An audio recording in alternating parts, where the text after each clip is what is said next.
Welcome to today's web seminar. My name is Simone Turek. I'm the Associate Policy Director here at John Burton Advocates for Youth.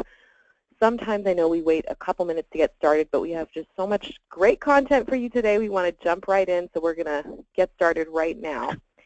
If you've joined the webinar through your computer speakers, and that's how you're listening, that's fine. But if you have any, audio issues throughout the webinar, we suggest trying dialing in through your phone.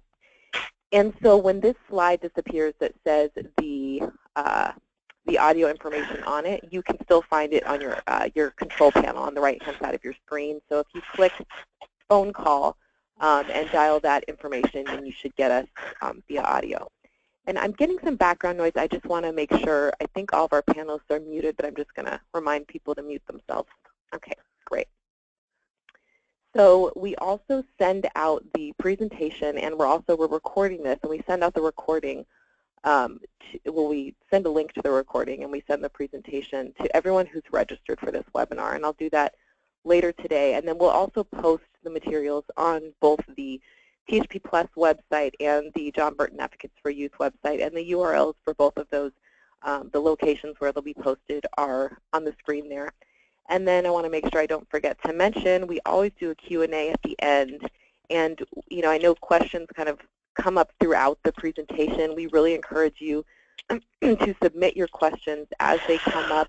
So, it sounds like someone's not muted, so I'm just going to ask our presenters to just double check that you guys are muted because we're getting some background noise. Thanks. Okay.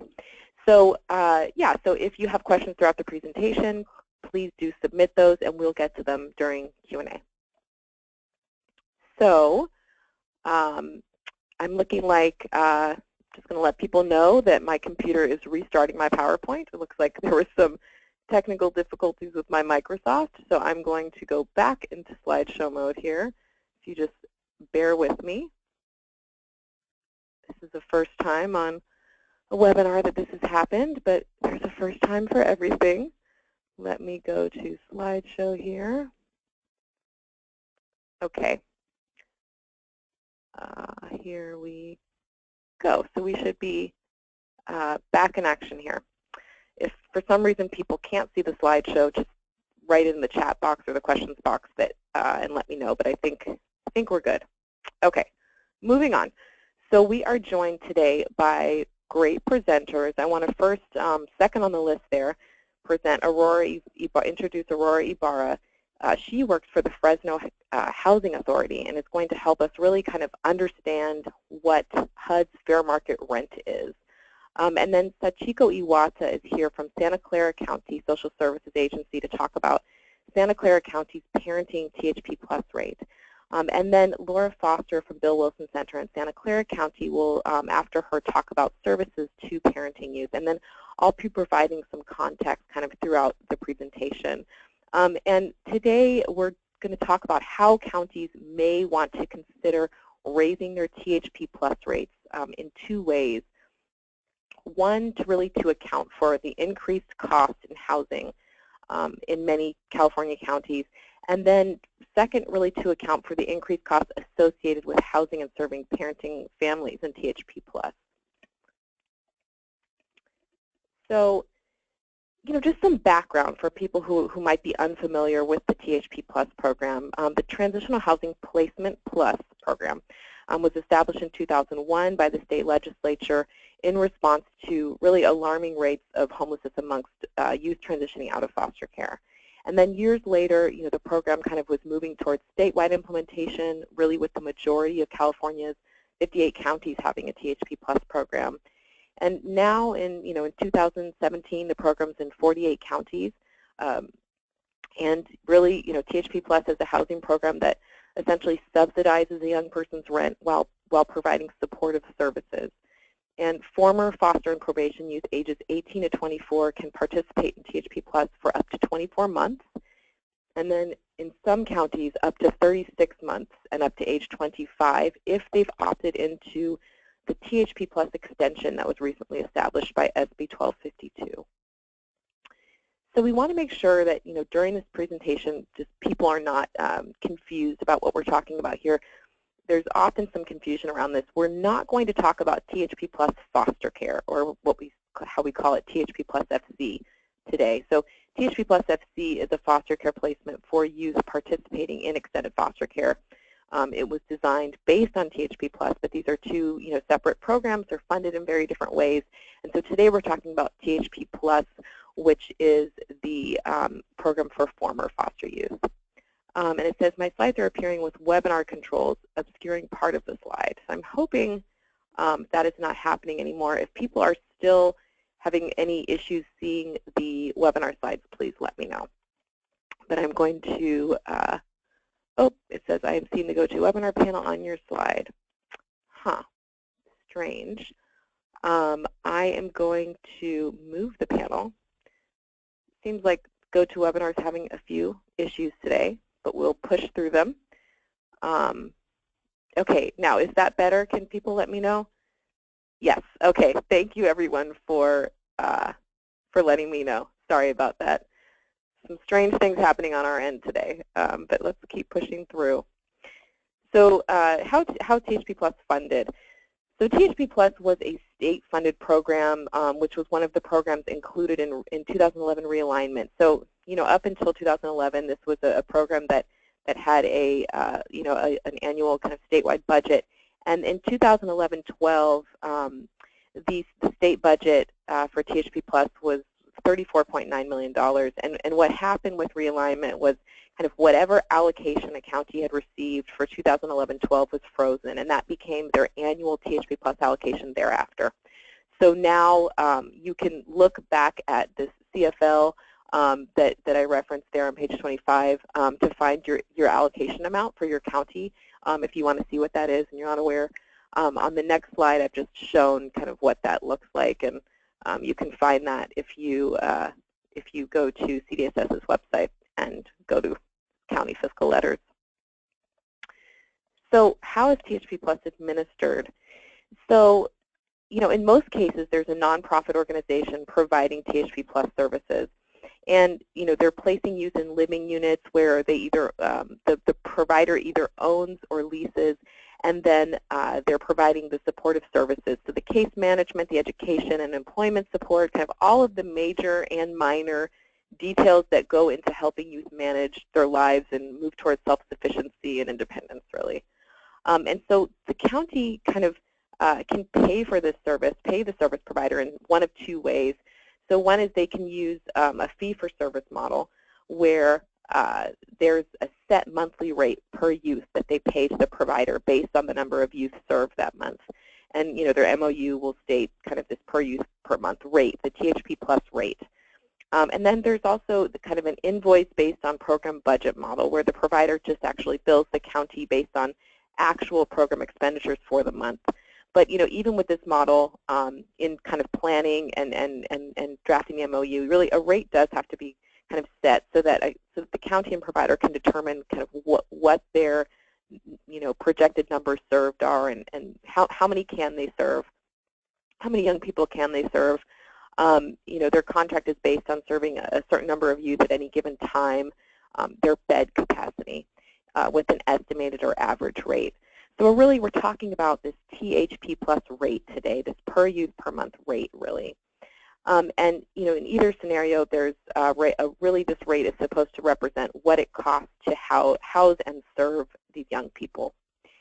So what prompted this conversation? Quite honestly, we for some time now have been talking about the THP-Plus budget kind of at the state level. It has been realigned, but what's going on with all of the county's allocations and what does the spending look like since realignment? And what's happening is we're not utilizing, as a state, we're really not utilizing the full THP-Plus budget there, meaning some counties are not spending their full THP-Plus allocation. Which given the housing affordability crisis and kind of the homelessness rates is really concerning. And we do completely understand that a lot of the reduction in spending has to do with serving youth in extended foster care. I think everyone gets that. It's kind of a blatantly obvious thing, right? Youth are participating that are 18 to 21 are participating in extended foster care, so there's less of that age group participating in THP Plus now. 85% of youth in THP Plus are 21 to 24 now. So that's understandable, and that's important to remember. But we also know that there's still just been a pretty serious decline in THP Plus spending, with understanding that there's still a lot of demand for the service, even with extended foster care in many California counties. So unfortunately, the most recent data we have access to is from 2014-15, which at this point is a kind of a long time ago. So what you're seeing on the screen there is our most recent data. That 25.6 million figure there is 2014-15. We're eagerly awaiting the 2015-16 data, but this is kind of what we have to look to now. We know that the spending has gone down, 21% over the past few years, and we're hoping to see an increase in the 2015-16 data. We're hoping to see that number go up. I definitely think it will go up some. The question is kind of how much will it go up, right? So I want to also clarify, not every county is underspending their THP Plus allocation. And so in 2014-15, again, this is dated, but 9 counties were spending 100% or more of their allocation. So those are the counties there that were doing that. And then kind of all the other counties in the state, and there's a range. Some of them are spending maybe, the counties that haven't spent their full allocation in 2014-15, maybe they were spending 80%, but then some of them might have only been spending 30%. So there's really a range of kind of spending practices here. And the really kind of what we're getting down to today here on this webinar is that counties who are still not spending their entire THP Plus budget, we'd really like to encourage those counties to kind of ask themselves kind of why and where is the demand and how can we spend our THP Plus allocation to meet the needs of former foster youth that are at risk of homelessness. And so John Burton Advocates for Youth developed a series of strategies kind of for these counties for spending THP Plus dollars to meet the needs of those youth. And 2 of the strategies involved a rate increase. And that's really what we're going to talk about here today. And so there are 2 types of rate increases. An increase to account for the housing costs, increasing particularly in the urban and coastal counties, and then an increase in the rate paid for youth who are custodial parents, so kind of a tiered rate or a parenting rate. And we know that every county is unique, and different strategies make sense for different counties. Some counties' THP Plus rates are probably fine where they are. Others are not because maybe they haven't been increased in a number of years. But we really do know that all counties should probably have a parenting rate if there are parenting youth in their county. So first we're going to talk about increasing the rate to account for regional housing costs. Now, as the cost of rent has increased, the average THP Plus rate, so the average of all of the counties' rates in the state for the 3 housing models, has either decreased or just very slightly increased since 2009-10. And some counties may have raised their rates, but clearly many have not for the average to actually be decreasing. And understand that we're really talking about an era here where housing is really the prices of rent are just soaring. And so this average rate should reflect that, right? It should reflect the reality of where rent is going. And so, a 2016 report by the California Legislative Office found that California's rents are highest in the nation. And that really tells us that, youth that are former foster youth and transition age youth, they're competing with the general population here during a housing crisis. And so we really need to equip youth and the providers that are helping them, get into this housing market, be able to afford what it costs to rent. And we also know that, homelessness continues to be a real problem for this population. When you look at the most recent HUD homeless point-in-time counts, TAY homelessness has increased since, over the past year, while other kind of subgroups have actually decreased. And when you look at our annual report for THP Plus and THP Plus FC, you'll see that 1 in 4 youth who enter THP Plus directly enter THP Plus directly from homelessness, and this is a number or a rate that's increased since 2010 steadily. So, kind of, again, why increase these rates? Really, and the slide didn't advance. There we go. Providers are really struggling to identify affordable housing with existing rates in many counties. And to mention the annual report again, as reported in that THP-Plus FC annual report for 2015-16, there are waiting lists. And there are youth who are being kind of pushed out of the county, or providers, I guess you could say, that are being pushed out of the county because there are really just no affordable living units in their area. And this is an issue that we also hear, from about, foster families. Foster parents are struggling it's hard to find foster families in certain counties because it's just so hard to find affordable housing. And so providers of transitional housing programs, they're losing units. Sometimes they're not, youth are not being, feeling safe where they're living. And just kind of a little food for thought.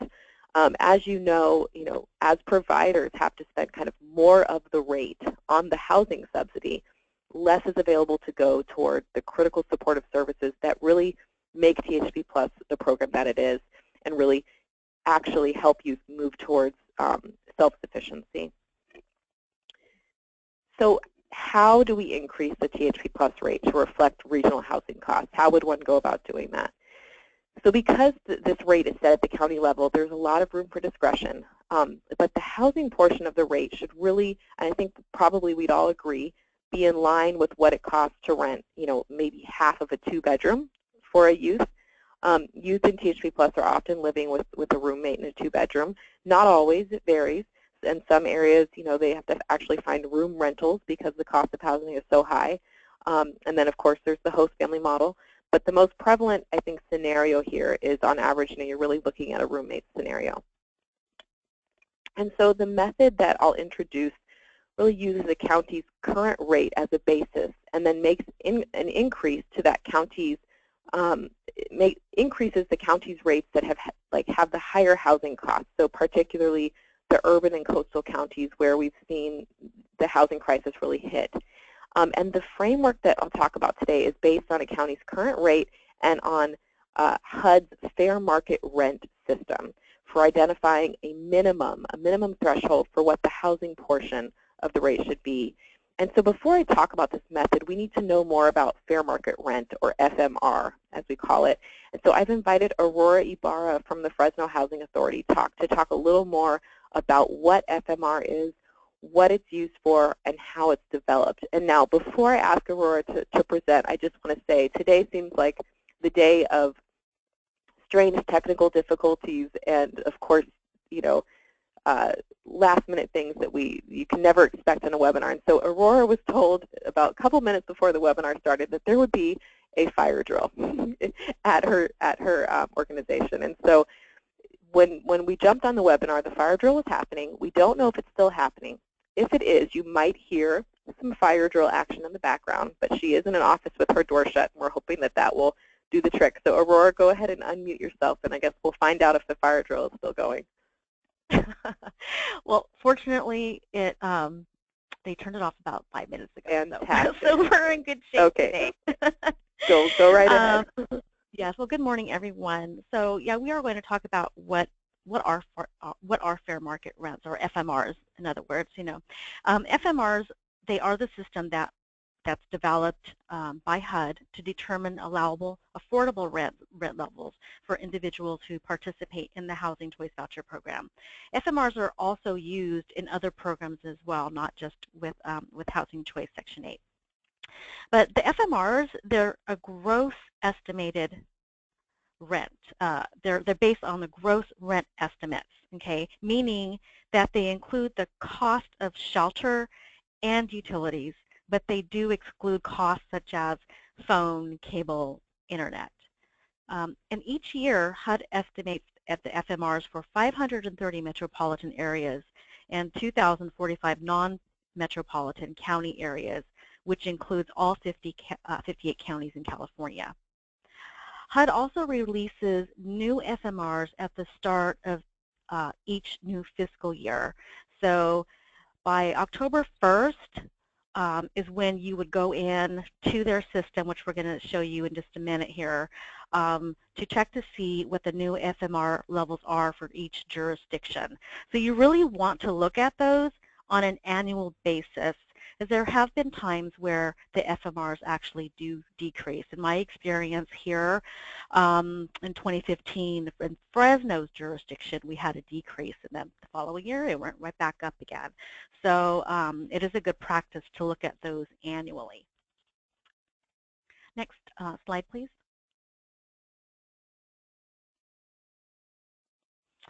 So what is fair market rent based on?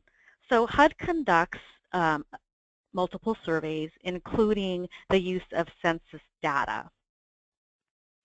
Next screen. And how the fair market rents are set is a pretty complicated and very antiquated system that actually HUD has recently taken a look at.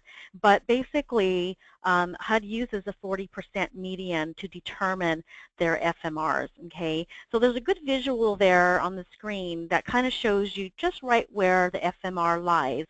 And that's to ensure that rents for subsidized units are affordable to low-income households. So in Section 8 in the Housing Choice Voucher Program, we use those FMRs to set a subsidy for our families between 90 to 110% of those FMRs. And each program is different, but that's how we use it in Housing Choice. And so FMRs, they're basically established at the 40th percentile of gross rents in a jurisdiction.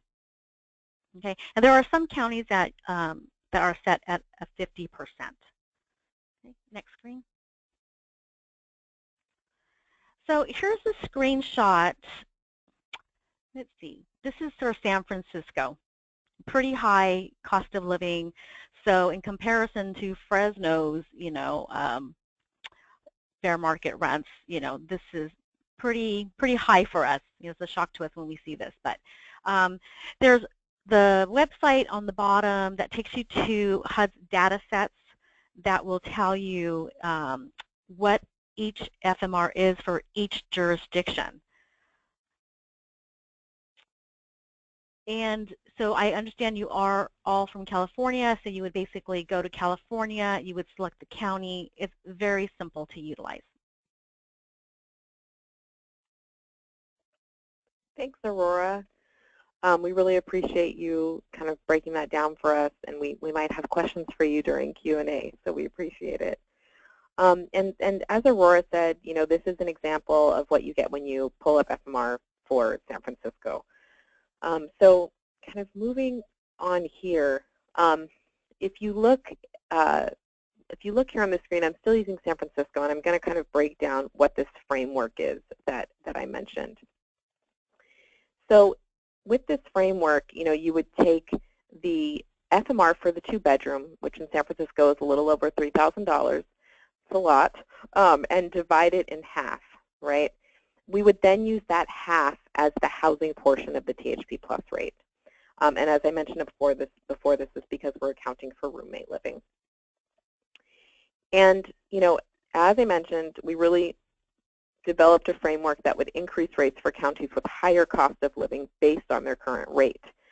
So this scenario really makes sense, what I'm describing right now, for a county who has not raised their rate in a few years.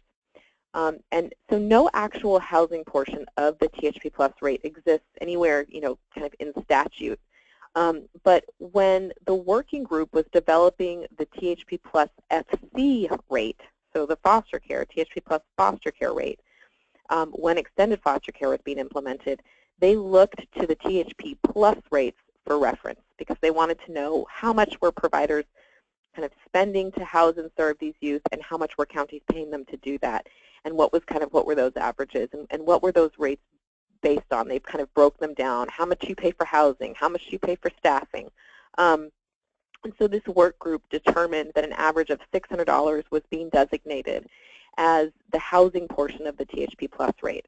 And then they did kind of the same for all the staffing and admin costs and landed on what the state has now as the THP Plus FC rate, or what it had back then. It's obviously had CNI increases each year, but they landed on a statewide FC rate.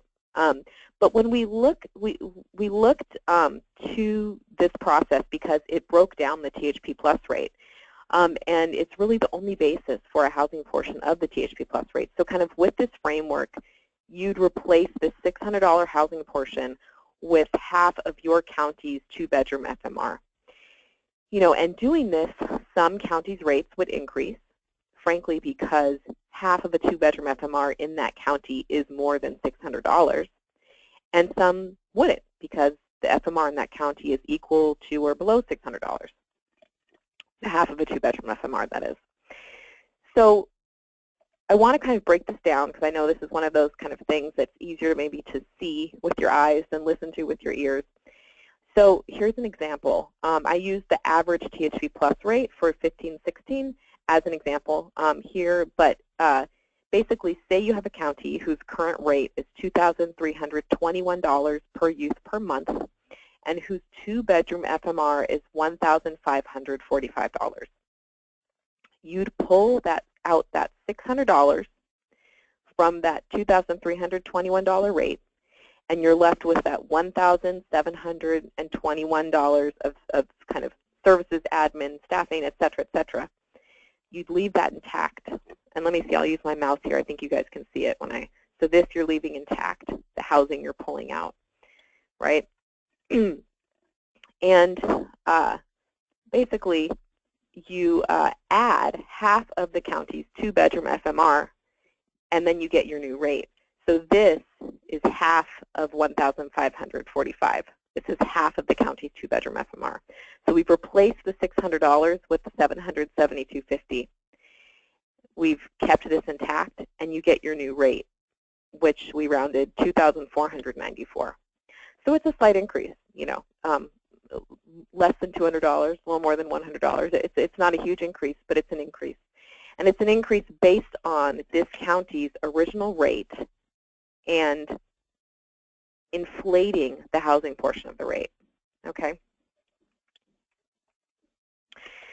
So now I imagine you're wondering, would my county's rate increase based on this framework? And you probably know the answer. If you live in a more kind of urban or a coastal county, perhaps yes. You probably kind of know what it costs to live in your county. And so there are 18 counties whose rates, if you applied this framework to every county's rate in the state, there are 18 counties whose rates would increase. There are 30 that would not. And so here what I did is I broke out kind of, here's the bulk of it. It's scattered site is the most prevalent housing model in THP Plus. And so this just kind of lists, what counties' rates would be if we applied this framework. Now, we're not suggesting that all counties raise their rates according to this framework, because some counties have been tracking the increased cost of living, and they've been accounting for it by increasing their rate. But for those counties who increasing the rate makes sense for, this is a suggested method. If you haven't increased your rate in a few years, if you have a pretty high cost of living in your county, that's kind of a clue as maybe it's time for a rate increase. And to remind you, these are the counties whose FMRs are higher. Half of a 2-bedroom FMR is higher than $600. And I also want to remind you that the FMR is set at a 40% median. So when we look at this, we really look at this as a bare minimum. A true median is 50%, right? It means 50 people's rent are higher, 50 people's rent are lower, or in this case, 50% of the population's rents are higher, 50% of the population's rents are lower. Median is not average, right? Median is a middle ground. It's not an average of all of the rates. So a 40% median is a little bit lower than a true median, and so it's really a bare minimum. It's a threshold. So, if you want to increase your rate, you can look at this as kind of maybe a minimum as which to look to for a rate increase. Really, the housing portion of your rate shouldn't be any lower than half of a 2-bedroom FMR. And so here's the single site rates. And, I won't pause on these for that long. I'll be sending out this PowerPoint so you can look at these later. Here's the host family. And so now I want to kind of close out this conversation, and please feel free to submit your questions.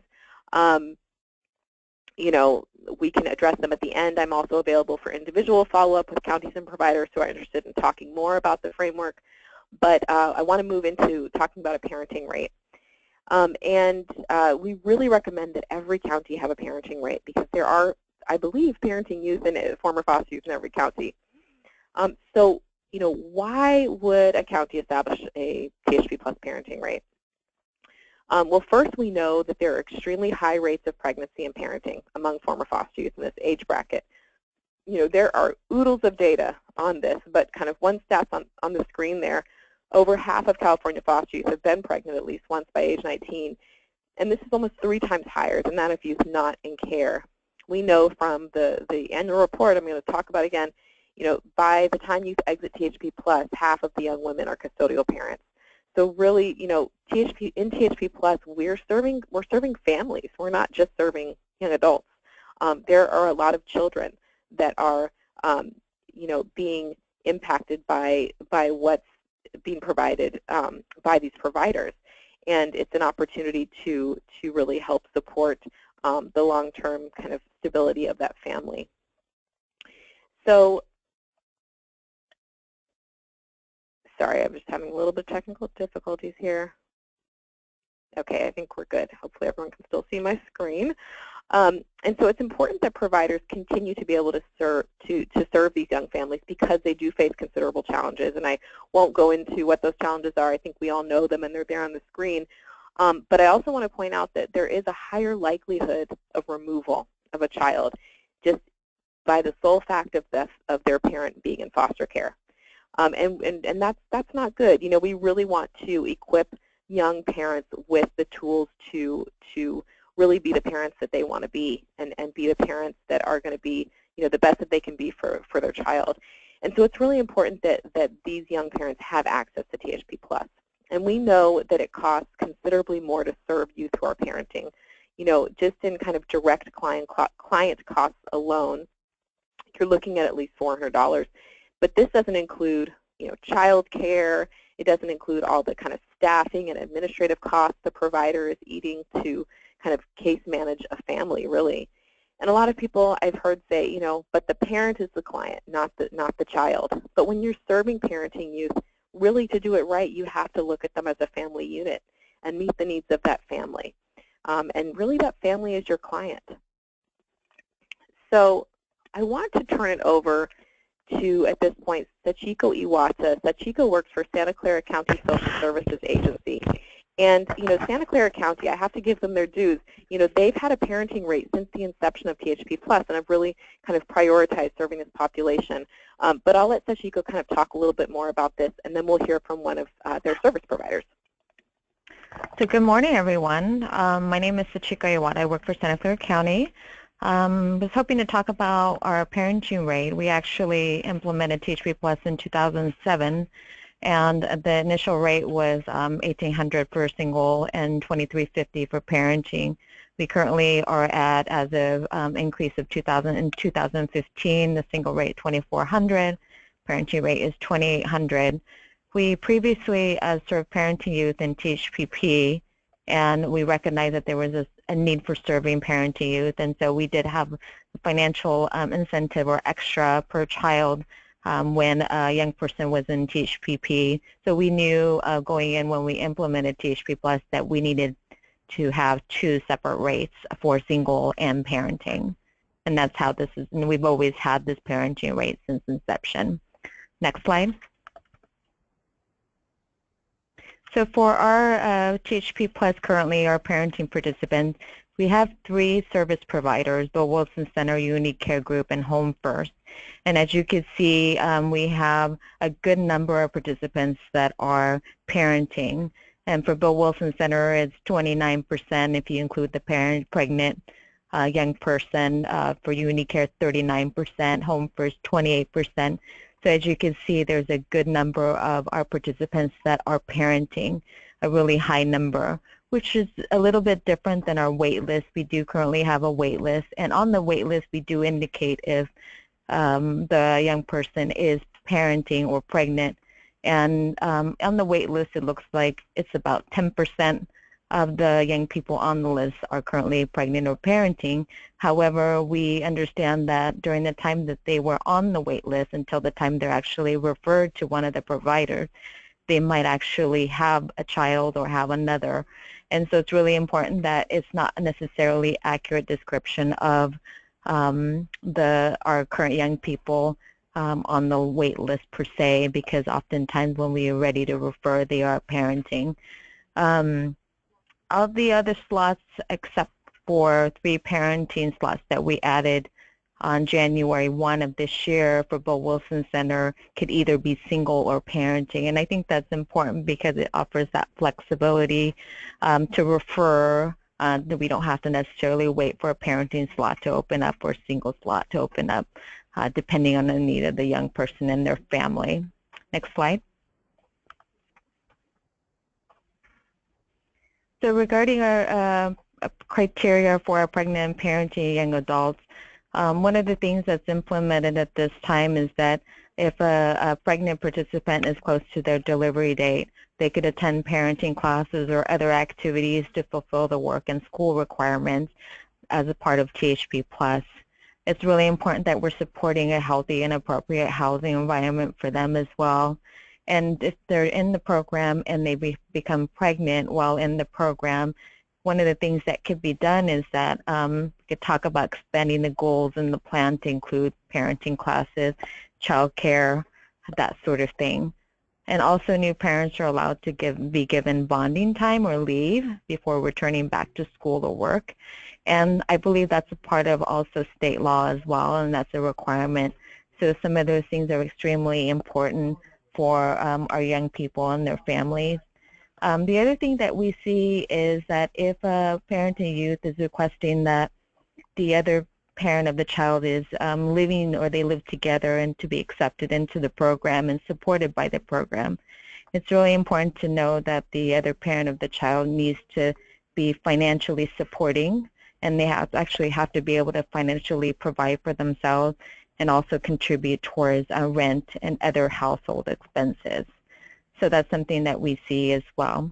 So referrals to other housing programs, if the young person is not appropriate for THP Plus, that may look like if they're in unhealthy relationships and they plan to stay together, and that's something that unfortunately that we won't be able to support, especially if they're parenting, if they're unable to have a job or work because of certain circumstances, or if they're not willing to do that. So those things might be reasons for them not to be appropriate for the program. And so we would look at other programs that the young person could qualify for and refer.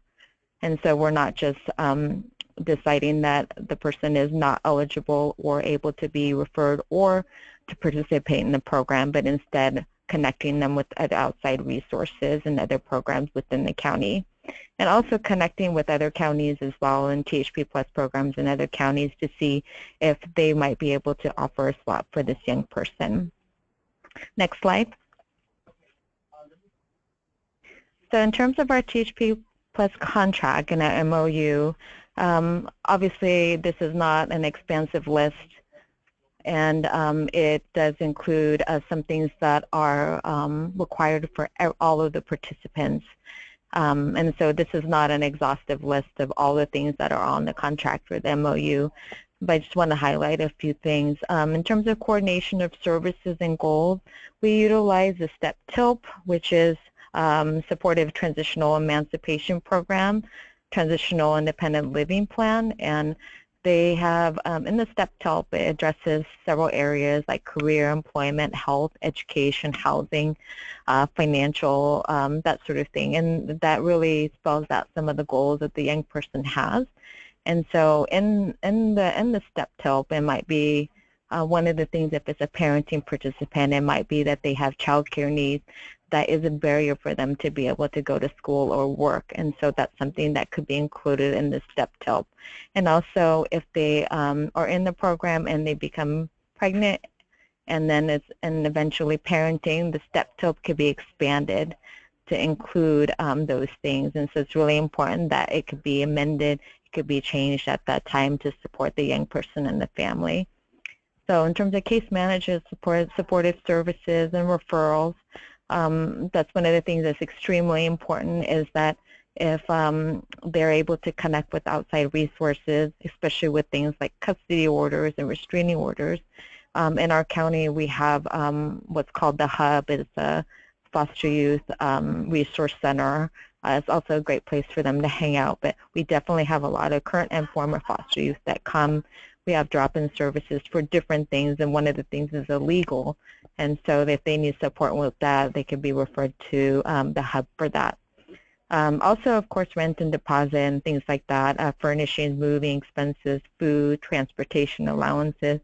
And when it's a parent to youth, there might be a difference in the need, obviously. So the rent would be more. They might need more help with food, and things like moving expenses and helping move may be extremely valuable. Regards to life skills training, something that's identified by the needs of the young person. So it might be things like grocery shopping, budgeting, time management. I mean, specific to a parent to youth, it might be things related to things, especially budgeting, but also things like cleanliness of the apartment, just for the safety of the child. I think some of those things are really important. Public benefits advocacy, ensuring that the maximum level of eligible assistance is allowed, and so it'd be CalWORK, GA, Medi-Cal, and in the next section, supporting proper medical care and WIC. So as you all know, WIC is a public benefit, so connecting that young person to WIC, and so they have that ability to utilize that assistance. Identifying medical and dental providers and making sure that young person is connected to a pediatrician for their child, and also referring and also providing information about other resources if the child appears to have any developmental delays and needs, as well as educational needs. And connecting the young person with therapy, including individual and family therapy. Some of our agencies, some of our providers have therapy within their agency, and so that could be within their agency or outside. 24-hour crisis intervention and support. Emancipation funds could also be more for parenting youth, as Laura will talk about. And the last thing is connection to child care resources, which I believe is extremely important, especially for work and school needs, and that's as a part of the THP-Plus requirements.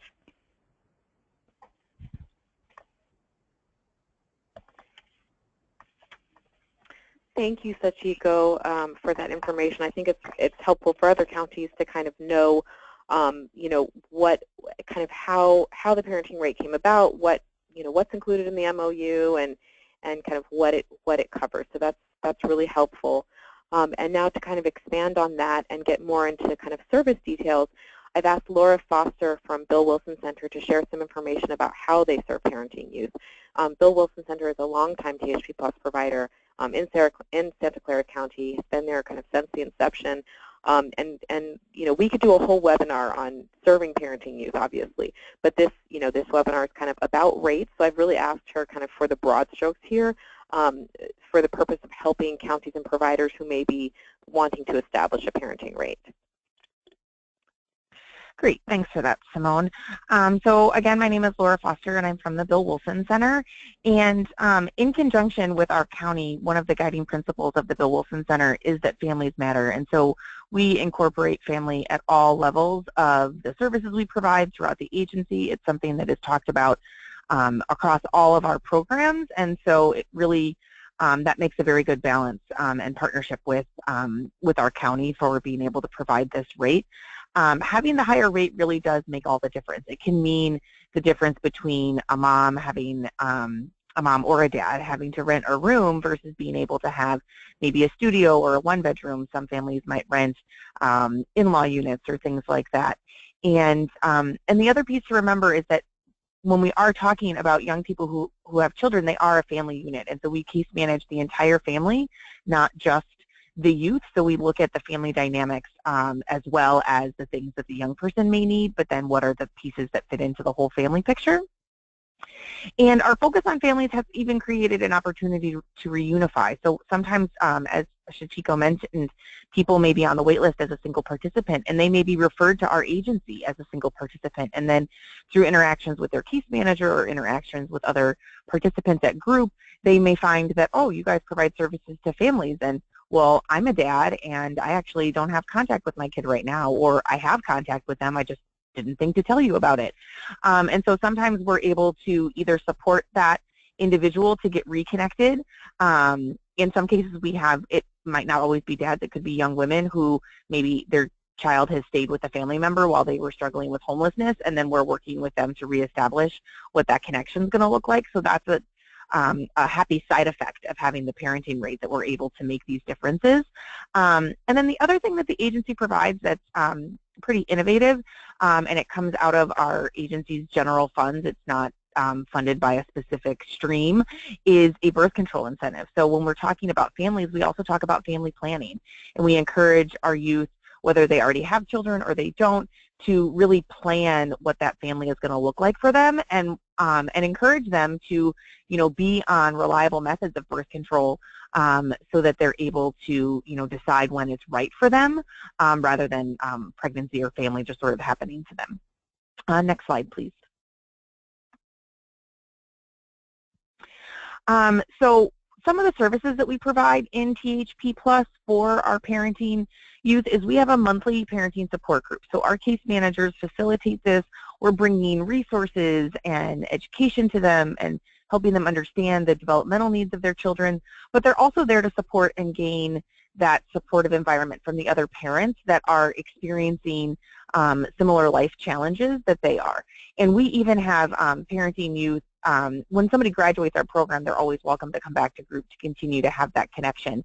And we have parenting youth that do still come back to our group because they really like the support and education they receive from their peers and also from the case managers that are facilitating that.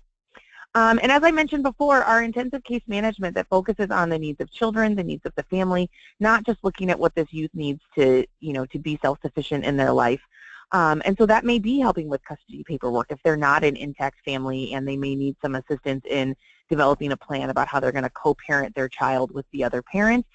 We may be helping them seek child support orders so that they're able to better financially support their family. And we're always getting them connected to the various resources for childcare, for school. Some of the children might be attending elementary school, and so then we're helping those parents navigate that system, making sure their children are getting their needs met. And then monitoring and supporting parents in, or monitoring developmental milestones and supporting parents to recognize if their children are on target, if they're not on target, what that wide range is. Because some people think like, oh, my kid's not doing this yet and this other kid is, and so helping them understand, but also educating them so that they have realistic expectations for their children. As Simone mentioned, is, having a parent that had been in the foster care system automatically places their children at a greater risk for ending up in the foster care system themselves. And so having that educational piece about realistic expectations for your children is a huge way to reduce the incidence of child abuse. That's one of the educational factors that you do when you're teaching child abuse prevention, is helping a parent understand what they should be expecting from their child, because it's the unrealistic expectations that can often lead to abuse and neglect. And the agency also provides various types of therapy that are funded through Medi-Cal contracts. So at the Wilson Center, we provide THP Plus. We have a lot of different programs, and in addition to that, we have mental health services. So we have services that are available to our youth, such as parent-child interactive therapy, which can address attachment or opposition defiant disorders in children. And like I said, also attachment or parental stress between the parent and child. And then our young people are able to get referred to counseling if they have a child who is struggling with maybe PTSD or oppositional defiance or just some other mental health issues. Then the child can be in therapy that the parent participates in, and we can also have family therapy. So, and that could be with their birth family or foster family or whoever else is in their life, or their partner or the father of the child. So we're able to provide those services. Next slide.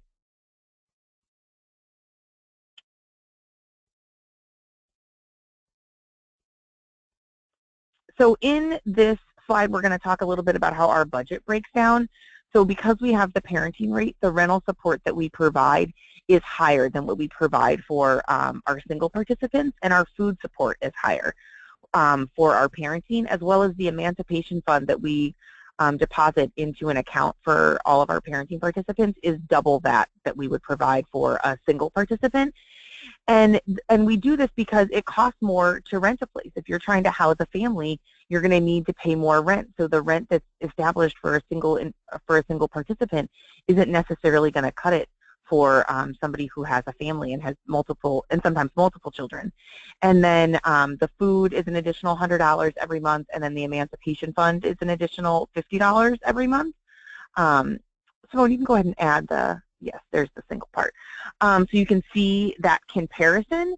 And these are just the direct supports that go to the client. And the other thing that we can do, we have flexibility if the individual is receiving WIC or on food stamps and they want to have less food support, then we can siphon that money up to their rent. So they might want to, if their rent is $11.50, they might want to have less money in food support if we feel like they can meet their family's needs on that amount. And as I mentioned earlier, people are renting, in some cases, 1-bedrooms. In other cases, it might be like an in-law unit that's established in somebody's backyard so that they're able to have, some privacy on their own for their family. Thank you, Laura. We really appreciate you sharing this information. I think it's really helpful to hear, okay, so we're providing this higher rate, but kind of what is it going toward really? What does that look like? Or for a provider who, wants some more information about serving parenting youth, I think it's also really helpful. So thank you for that. So I'm going to try to breeze through these last few slides so we have a Q&A session that has enough time. So it's really important, obviously, that a county and provider or providers ask themselves kind of a few questions when it comes to developing a parenting rate. And this is probably not news to anyone if you are a county administrator or a provider. These might be very obvious, but we wanted to make sure and have a slide that kind of captures this. How many parenting youth are you currently serving? What's the cost of serving them now? Somehow providers are kind of making it happen, but there's definitely, they're definitely eating some of the costs here. So kind of what is the right amount that in that county to serve parenting youth? And then, of course, developing a budget and, determining what services are going to be provided to the parenting families. And then, I'm guessing that kind of regardless of a parenting rate or not, obviously there are specifics already in your MOU maybe regarding parenting and children. But, is there anything that needs to be added there kind of other than the new rate? And these are just some things to consider. And, of course, each community has to kind of determine how many youth they can serve based on their allocation and their rate or rates. And so really the first step is, looking to see if you're spending your full allocation or not. And kind of speaking of that, it's really important, and this is kind of in summary of this webinar, both kind of rate-raising strategies here. It's important that counties and providers really engage in a discussion. Has our THP Plus rate kept pace with housing costs? Are we spending our full THP Plus allocation? And, when looking to increase the rate to account for higher housing costs, FMR is a very solid basis for the housing portion of the THP Plus rate that you can use as you please.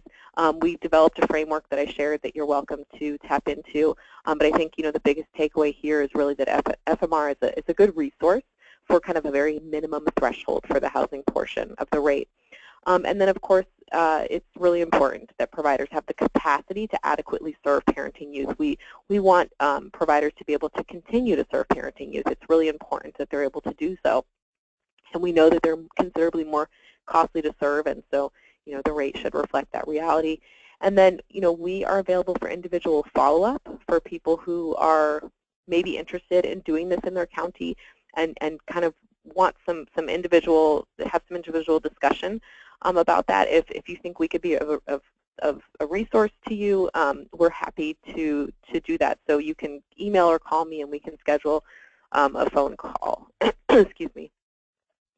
So just next steps, really, like I've said this a few times, and there's a reason I want to make sure people do this, go and find out what you're spending for THP Plus. Make sure you know what your allocation is. Are you spending that full allocation?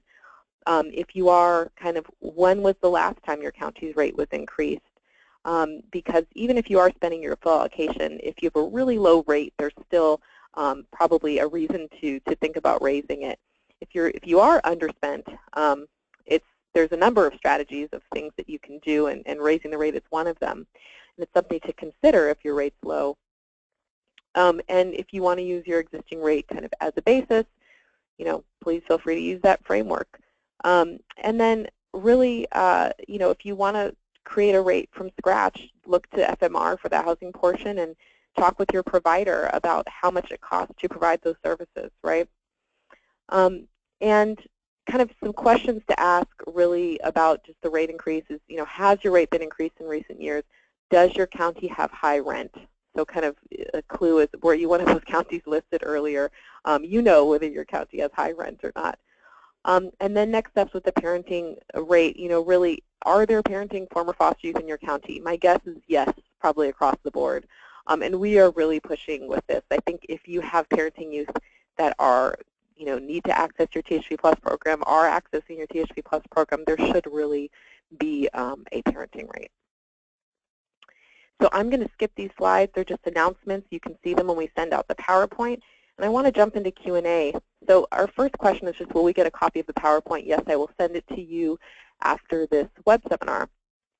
Second question, using the FMR methodology, my THP Plus rate is still lower than the THP Plus FC rate, but there are good arguments that they should be the same, as well as indexed to CNI for regular cost of doing business increases. Amen to that. That's a great point. I tend to agree that in many counties the rate probably should be equal to the FC rate. There's a really big range in cost of living across counties. So in some counties they need actually a higher rate than the FC rate to really provide adequate housing and services. And that's why THP Plus, I would say that's one of the good things about THP Plus is there is that local flexibility. You absolutely can bring your THP Plus rate up to where the FC rate is. That would be, I think, a very justified action.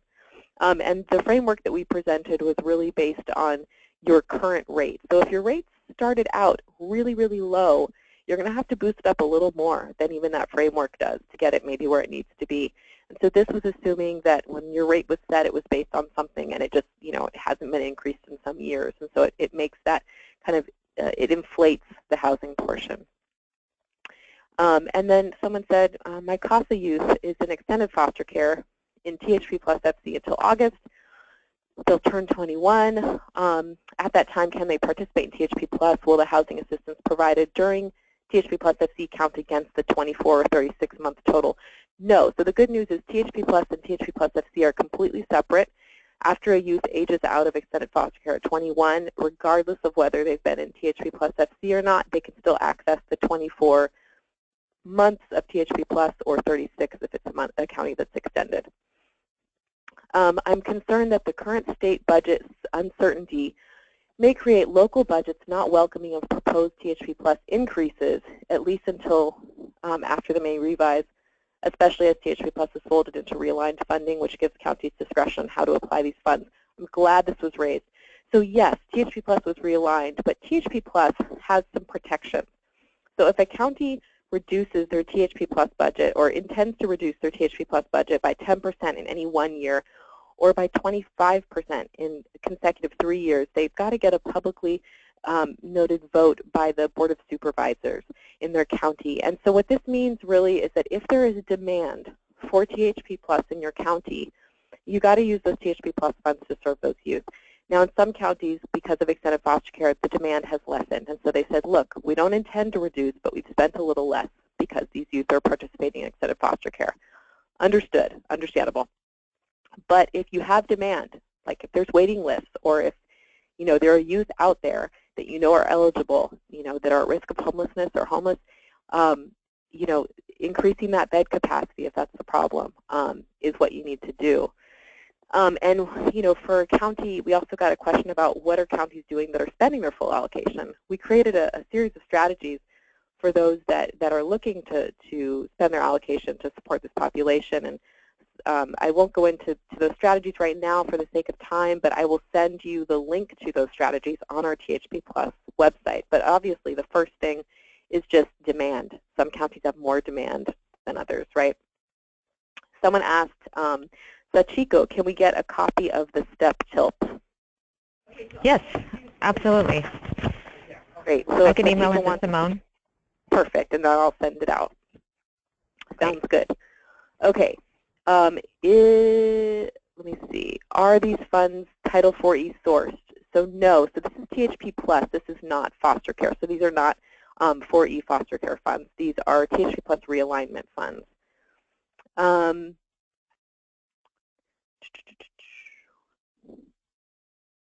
Sorry, just scrolling down here.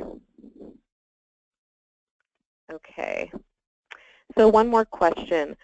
So for Laura, does your program buy a crib, a car seat, a high chair, kind of, et cetera, for the youth with children in your THP Plus program? And if so, where does this funding come from?